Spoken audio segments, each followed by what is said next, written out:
Live from New Delhi, you're watching DD India Live, India's voice to the world with me, Deepika, coming up in the next 30 minutes. India's Trade Minister Piyush Goyal delivers closing remarks at India-Italy Business Forum along with Deputy Prime Minister of Italy in Mumbai. Goyal reiterates India's strong commitment to India-EU FTA. Microsoft Chairman and CEO Satya Nadella predicts India to become world's leading community on GitHub by 2030. US seizes massive oil tanker off Venezuela. Caracas accuses Washington of blatant theft. Pakistan sentences former head of its inter-services intelligence spy agency Faiz Hameed.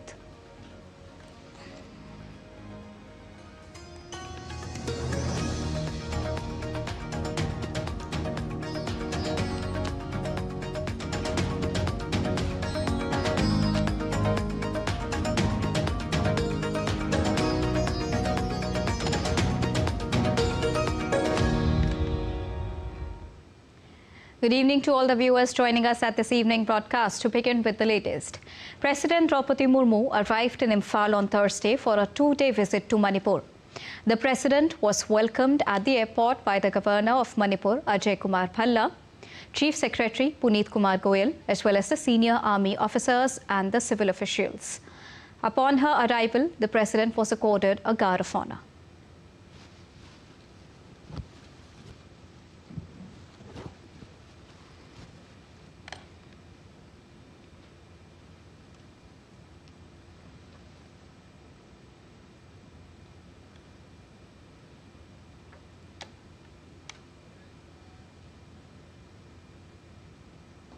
Later in the day, President Draupadi Murmu witnessed a polo match at the historic Imphal Polo Ground.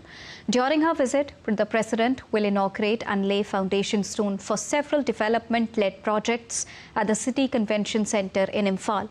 The President will also interact with the communities of internally displaced persons in the evening. In an update from the ongoing winter session of the Indian Parliament, both the houses of the Indian Parliament have been adjourned for the day. Both Rajya Sabha, or the upper house of the Indian Parliament, and the Lok Sabha, or the lower house, are now adjourned to meet again on the 12th of December at 11 a.m. IST. The Lok Sabha on Thursday took up the bills for appropriation to use funds from the Consolidated Funds of India and discussed on the matter post the question hour and the zero hour. The Rajya Sabha, or the upper house of the Indian Parliament, convened on Thursday for day 11 of the winter session, with Chairman C.P. Radhakrishna presiding. The leader of the upper house, J.P. Nadda, concluded the discussion on the 150th anniversary of the national song Vande Matram, calling it a mantra to awaken the nation's soul. Nadda emphasized its role in fostering pride and motivation, marking a significant moment in the Rajya Sabha's winter session 2025 discussions. जब हम वंदे मातरम की बात करते हैं तो हम यह मानते हैं कि यह देश की आत्मा को जगाने का मंत्र है। हम ये मानते हैं कि यह राष्ट्र का पुनर्जागरण है और हम यह भी मानते हैं कि यह राष्ट्र के पुनर्निर्माण का एक तरीके से आह्वान है। और इसलिए यह मंत्र हम सब लोगों को प्रेरित भी करता है और हमारे को अपनी संस्कृति से जोड़ने का सुअवसर भी देता है और उसके लिए प्रेरणा भी देता है।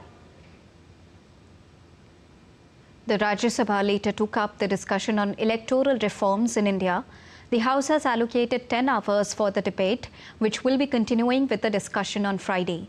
Chairman C.P. Radhakrishnan emphasized on legal constraints on discussing high-ranking individuals without evidence, affirming the Election Commission's independence. He noted issues related to electoral roll revisions are sub judice.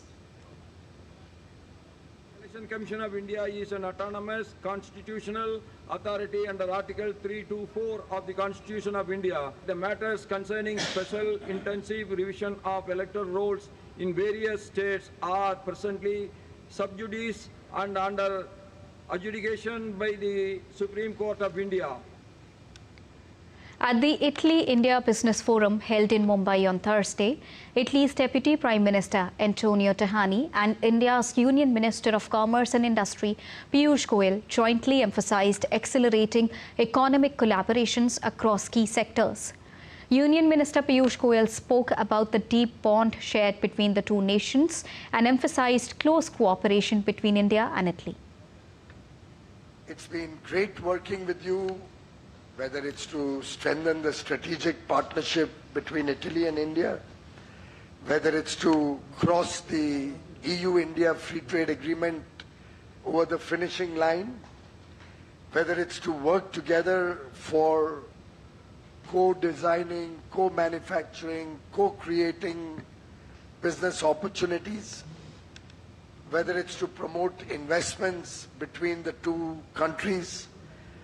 In every respect, I've found a true friend, a true guide in Mr. Tajani.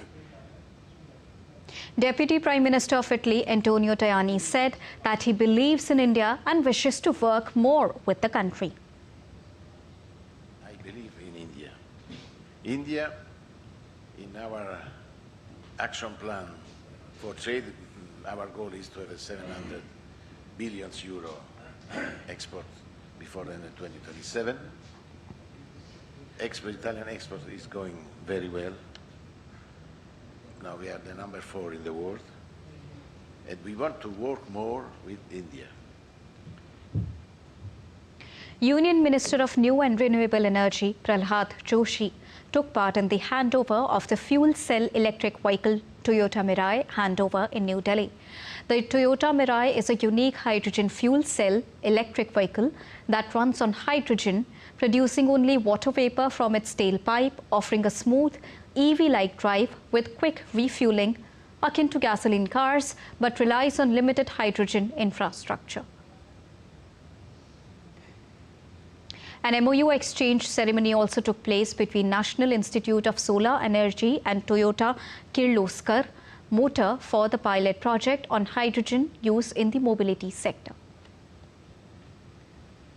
The second WHO Global Summit on Traditional Medicine will be held in New Delhi from the 17th till the 19th of December. Union Minister of State for Ayush Pratap Rao Jadhav stated that this summit stands as another important milestone in the collective global effort to mainstream traditional medicine for the health, happiness and well-being of humanity. Of Ayush and the World Health Organization are jointly organized this summit, which will bring together ministers, policymakers, global health leaders, researchers, industry experts and practitioners from across the world. The theme for this year is Restoring Balance, the Science and Practice of Health and Well-being, which means re-establishing harmony between human being and nature. The Thailand police have detained Saurabh Luthra and his brother Gaurav Luthra on Thursday, who fled India after a fire at their Goa club that claimed 25 lives. The club co-owners, against whom an Interpol Blue Corner notice had been issued, were detained at the request of the Indian government. Both the accused have been detained at Phuket in Thailand. Their passports are also under the process of suspension, but not suspended yet. The duo booked their tickets for Phuket through a travel portal on the 7th of December. Within an hour of learning about the devastating fire at Birch by Romeo Lane, their club at Arpora in North Goa. At the time when police and administration were still battling the blaze and attempting to rescue the staff members, the two left India in the early hours of Sunday. Delhi's Rohini court has reserved its order on the anticipatory bail pleas of Luthra brothers in the tragic case. Indigo, which has been facing significant operational disruptions on Thursday, announced that it will offer travel vouchers worth 10,000 rupees to each passengers whose flights were cancelled or delayed for long during December 3rd and 5th. The compensation would be in addition to the amount that needs to be provided to the passengers for flight cancellations under the DGCA norms. In a statement, Indigo said it regrettably acknowledges that part of its customers travelling on the 3rd, 4th and 5th of December was stranded for many hours at certain airports, and a number of them were severely impacted by congestion.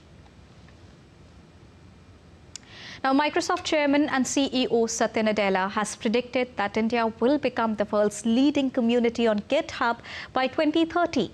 The announcement was made during Nadella's keynote address at the Building India's AI Frontier event in Bengaluru.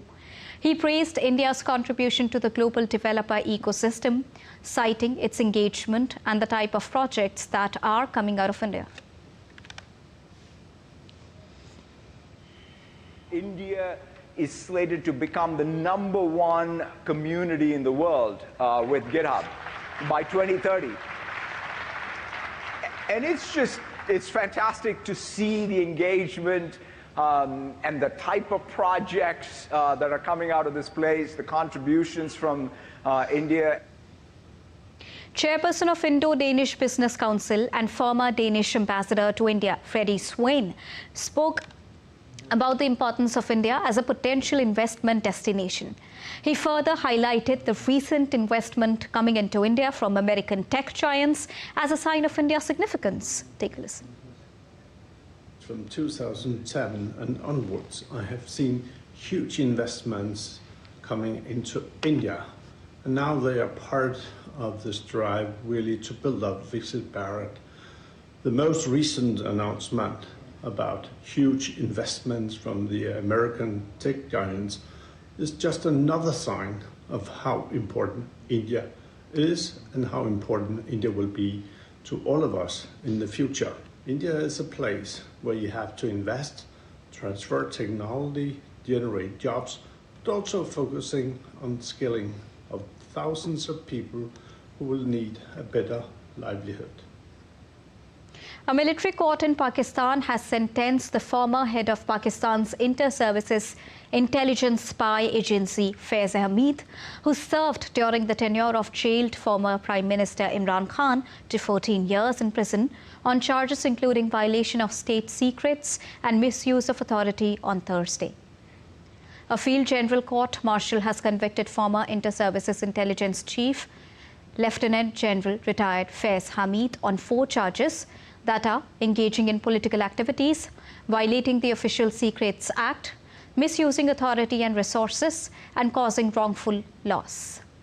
The 15-month proceedings under the Pakistan Army Act ensured Hameed's full defense rights, including chosen legal representation. The court sentenced him to 14 years following required legal procedures with appeal rights intact.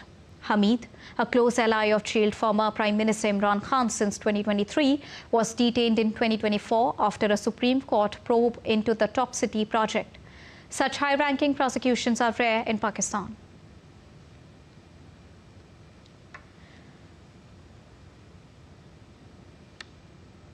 Scaling up its presence in India, Apple opened its 5th store in Noida of Uttar Pradesh on Thursday. Located in the DLF Mall, the store displays Apple's full line of products and services with around 80 staff members to assist the shoppers. Apple products, including the latest iPhone series, Apple Watch Ultra 3 and Apple Watch Series 11 models, and the all-new iPad Pro and 14-inch MacBook Pro, both powered by the M5 chip, are at display at the store. Like all Apple facilities, Apple Noida also runs on 100% renewable energy and is carbon neutral. Time to take a short break, but still to come on the other side. Russian Foreign Minister says all misunderstandings with the United States over Ukraine had been resolved. After the break, we'll get you amazing visuals from Ghana, where environmentalists are turning plastic waste into glowing Christmas tree.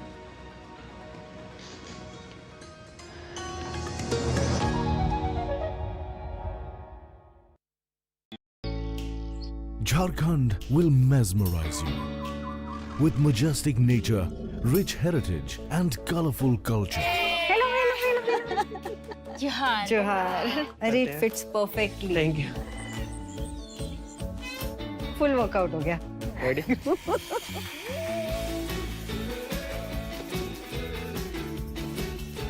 Postcards from Jharkhand on National Geographic.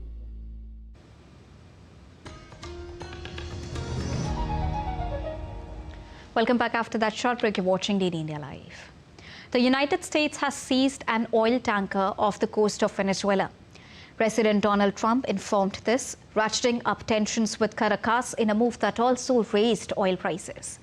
In a video published by U.S. Attorney General Pam Bondi, she said that the tanker was part of an illicit oil shipping network used to carry sanctioned oil from Venezuela and Iran.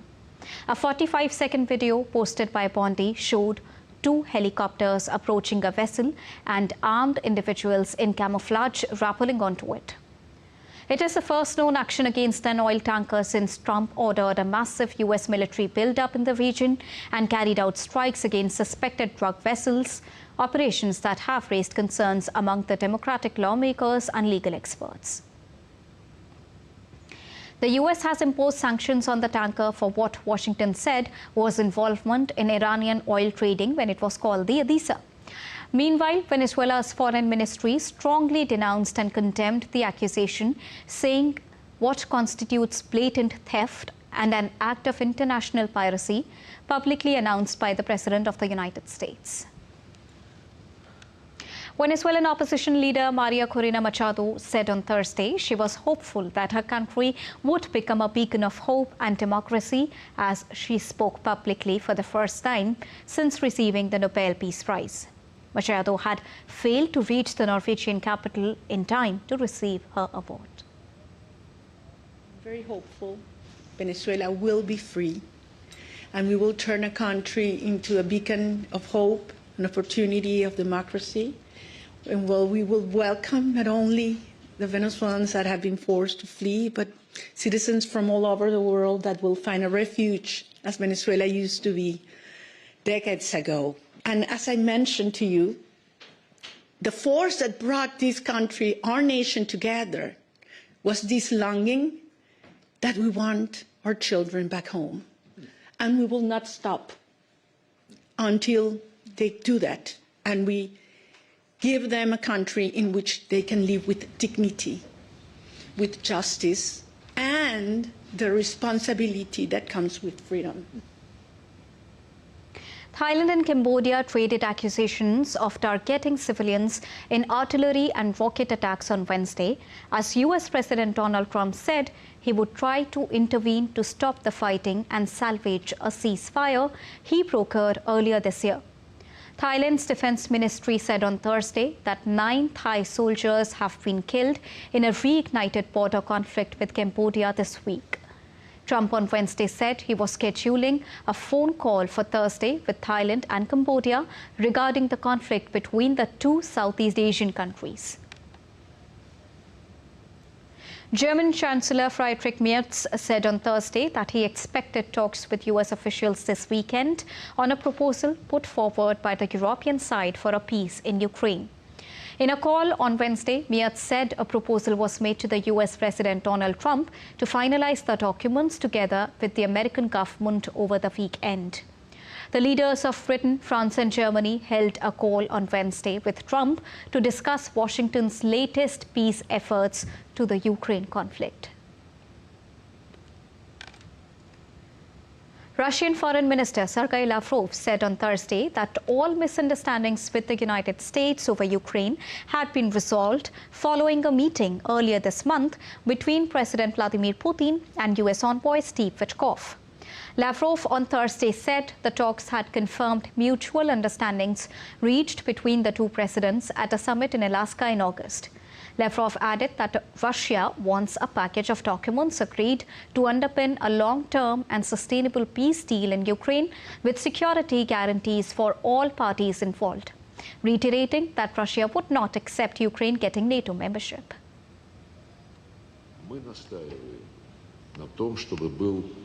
We insist on reaching a package of agreements on solid, sustainable and long-term peace with guarantees of security for all the sides involved. Our talks with the US President and his team are aimed precisely at this, the search of long-term settlement to eliminate the root causes of this crisis.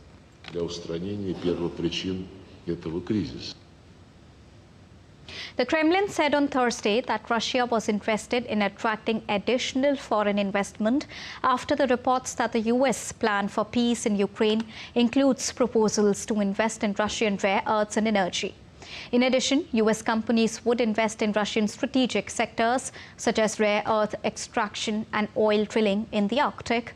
And US financial firms and other businesses would tap $200 billion of frozen Russian sovereign assets for projects in Ukraine. Japan said on Thursday it held a joint air exercise with the United States in a show of force, days after Chinese-Russian patrols in the region and following weeks of diplomatic feuding between Tokyo and Beijing.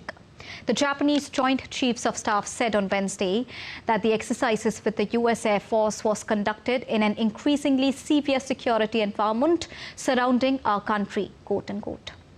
Tokyo said Wednesday that 2 Russian Tu-95 nuclear-capable bombers flew a day earlier from the Sea of Japan to rendezvous with 2 Chinese H-6 bombers in the East China Sea, then conducted a joint flight around the country.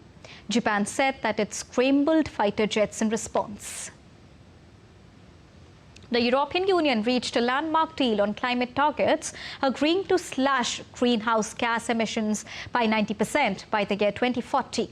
For more on what this means, we are joined by DW correspondent Chiponda Chimbelu in Berlin. Good evening, Chiponda. Walk us through the details of this agreement, Chiponda. Thanks for having me. Well, on Wednesday, the EU agreed to reduce greenhouse gas emissions by 90% compared to 1990 levels. And that is part of a goal to help the bloc reach net zero by 2050. Now, the target requires European industry to reduce their emissions by 85%, and the rest of the reduction will be accounted for via international carbon credits. Now, that means payments to developing countries via carbon credits to cut emissions here in Europe. Now, this is one of the world's most ambitious emissions-cutting pledges, but it is still weaker than what Brussels had originally been planning. And it shows that there is division within the European Union about the speed and the cost of its climate protection goals. Now, there are 2 major climate protection targets: to cut emissions by 55% by 2030 when compared to 1990 levels, and to have net zero emissions by 2050. But now there's more resistance against ambitious climate protection goals in the European Union. Also, Chiponda, tell us, where is the pushback coming from and why? Well, Germany, for instance, now here the current government has been concerned about the cost of such environmental targets, with a fear that they can significantly increase the cost for Germany's energy-intensive industry, on which Europe's biggest economy depends. And those are concerns shared by other countries like Poland, Slovakia, and Hungary.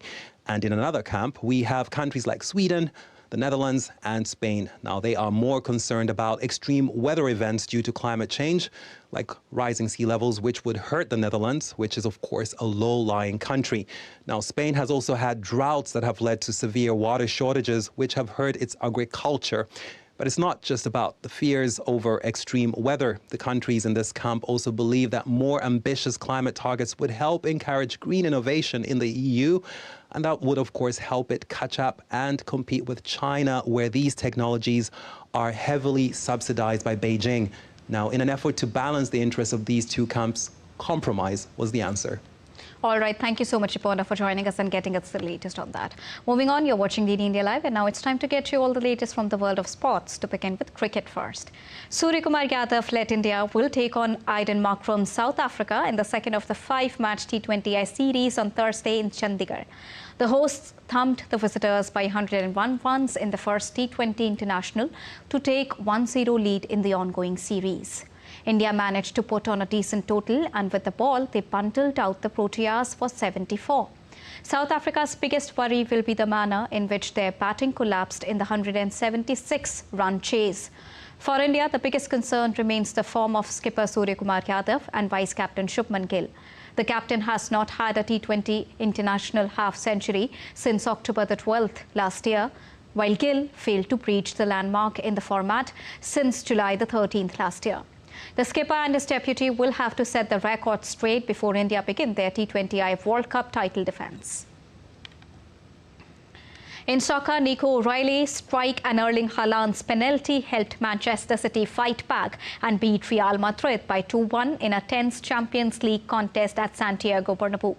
Rodrigo opened the scoring with a low shot in the 28th minute. Just before the half-time, Antonio Rudiger conceded a penalty by wrestling Erling Haaland to the ground. Striker Haaland made sure that he converted the penalty. The result moved City to 4th place in the group with 13 points from 6 matches, while Madrid slipped to the 7th. The loss put Real manager Xabi Alonso under scrutiny as Real's dismal run extended to just 2 victories in 8 matches. I think that the performance has been very intense, really professional. We know it was Champions League level game and they have given their best. So today, from my side, no complaints at all from anything. It's hard to take another defeat, but we have tried till the end. Well, Ghana's capital is lit up with special Christmas trees, garnering attention from locals and visitors alike. The 20-feet-high trees are the unique initiative of environmentalist Magafi Avuku, who made them from discarded plastic bottles. Magafui has been creating such artistic things from plastic since 2017. Get lit up in this way at night. It's very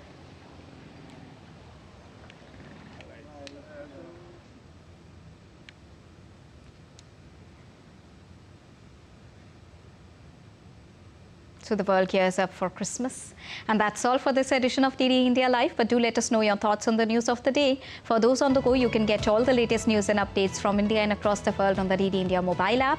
The app is available on both Android and iOS platforms. Scan the QR code on the screen to download it right now. We'll be back with more news as it breaks here on DD India. I'm Deepika, and from all of us here in New Delhi, thank you so much for watching DD India Live. Namaskar.